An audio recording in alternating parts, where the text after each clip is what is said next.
When I was first diagnosed, I had a photographer come and take pictures of my daughter and I.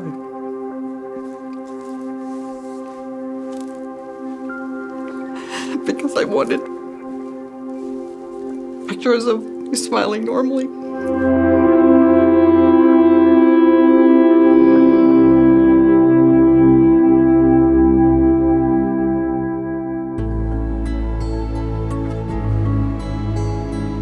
I remember driving and I happened to pass the window of a house and I saw this couple dancing in their living room and I thought, that is so cool. I want to be that person. I want to dance the rest of my life. Just over a year ago, I noticed that I had some numbness on the tip of my tongue and it didn't go away. By fall of 2014, it was really clear that something was going on because the numbness was my whole left side of my face. So finally, my family doctor, who I hadn't seen, sent me for an MRI. And that was January 19th. And when I came home on January 26th, I had a message that I had a brain tumor. And so pretty scared. My biggest fear was really, how do I tell the people I love? Because I'm used to taking care of people, so I was really worried about how they'd manage. And they were great. Everybody was awesome. It was a bit of a shock.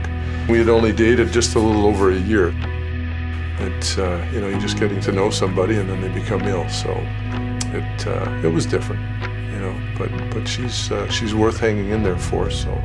Just before I found out I had the tumor was Christmas. So for one of my Christmas presents from Darren was tango lessons.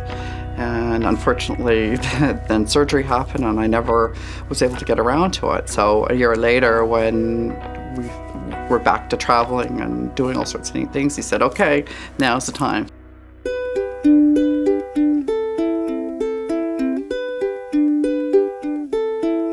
Tango is one of my favorite dances. Oh, great. It's a beautiful dance. It's a really lovely combination of having elegance but also drama, right? Darren and I were traveling in Spain and we happened to go for a walk after dinner and someone had the old-fashioned boom box and they had the tango playing and all these couples were up there doing the tango, and so I thought, you know what, this is something we really want to consider doing when we get home. Lisa's determination to overcome all of this has been the strongest point in her recovery. It was a long haul, emotionally and physically. I had a lot of problems with balance and sight. I wore a patch and I used my cane all the time when I was walking. Having to go through this and recovery, getting back to work, I realized that I'm a lot stronger than I thought. 5, 6, 7, and slow.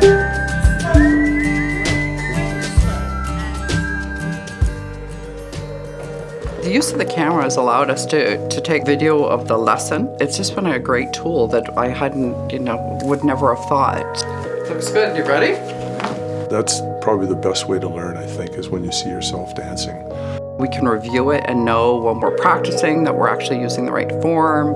I know it's helped me looking at some of the footsteps. It just gives you a little more insight into what you're doing. The debut, our dance recital, is pretty exciting because a year ago I did not think I'd be dancing. So I wanted to have a thank you party for all the folks that just made sure I got everything I needed to get better.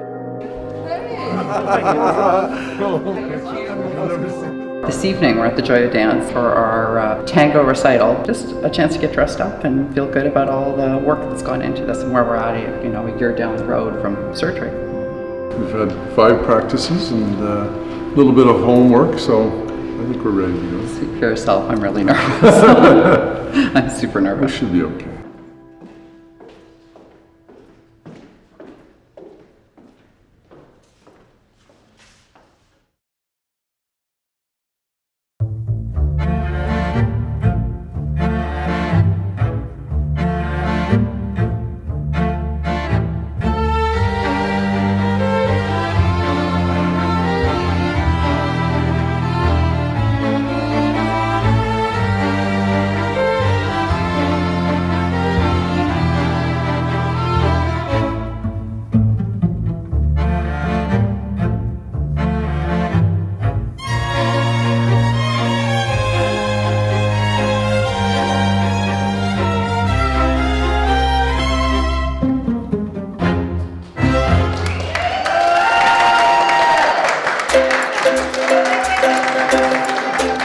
Going through everything with the surgery brought us a lot closer.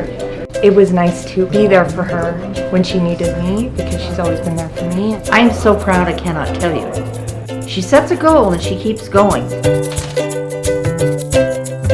I have known Lisa for 23 years, and the last year has been incredible, watching what she's gone through and then meeting Darren.